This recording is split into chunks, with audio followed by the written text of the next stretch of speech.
The text came in at 11:47 p.m., lighting up my phone in the dark like a warning flare. You don't know the joke you've become. No name. No context. Just those 6 words that made my stomach tighten. I lay there listening to my wife's breathing beside me, slow, even innocent sounding, and for the first time in years, I felt like a stranger in my own bed. I told myself it was spam, a wrong number, someone drunk and cruel, but my chest knew better. Back then when we met, I was the quiet one, the safe one. She was vibrant, sharp-tongued, magnetic. Everyone loved her confidence. Everyone, including me. I mistook her boldness for strength, her teasing for affection. When she joked about my job, my clothes, my dreams, people laughed, and I laughed too because loving her meant swallowing the burn. The humiliation didn't happen all at once. It arrived in pieces. A missed call she brushed off. A phone turned face down. A laugh she didn't explain. Stop overthinking, she'd say, rolling her eyes. God, you're so sensitive. So I learned to doubt myself instead. The signs grew louder.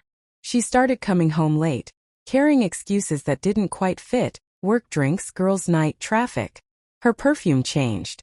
Her patience didn't exist anymore. When I reached for her, she flinched like my touch annoyed her. One night, I heard my name through the bathroom door. She's still with him? A woman laughed on speaker. Yeah, my wife replied, amused.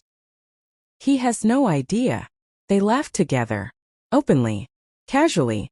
Like my marriage was a shared joke. I stood frozen in the hallway, the carpet rough under my bare feet. My heart pounding so hard I thought it might give me away. I didn't confront her. I went to bed and stared at the ceiling, replaying every moment I'd ignored. Every time I'd chosen peace over truth. The proof came weeks later accidentally. Her tablet synced with her phone.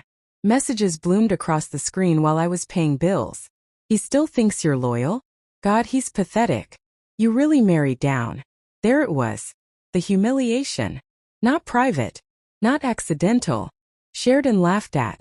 I confronted her the next morning, my voice shaking despite every promise I made to stay calm. She didn't cry. She didn't deny it. She sighed. You're not enough, she said, like stating the weather. You never were. I just didn't think you'd ever find out. That sentence broke something permanent inside me. The fallout wasn't loud. It was quiet and cruel. Packing boxes. Dividing lives. Sleeping on opposite sides of the house like strangers waiting for a train out. I still loved her, or at least the idea of who I thought she was. That love fought with the humiliation until I couldn't tell which hurt more. The divorce was final in a few months. She left smiling, already held by someone else's arms. I stayed. And I rebuilt. Not out of revenge, out of survival. I worked harder than I ever had, not to prove her wrong, but to finally prove myself right. I stopped apologizing for existing. I learned the difference between love and tolerance. I learned that silence can be strength when it's chosen, not forced. Years passed. Then one afternoon, standing in the lobby of my own company, I heard my name. I turned.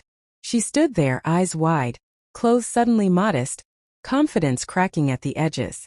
Time hadn't been kind to her. Or maybe it just hadn't protected her anymore. This is yours, she asked, gesturing around like the walls themselves had betrayed her.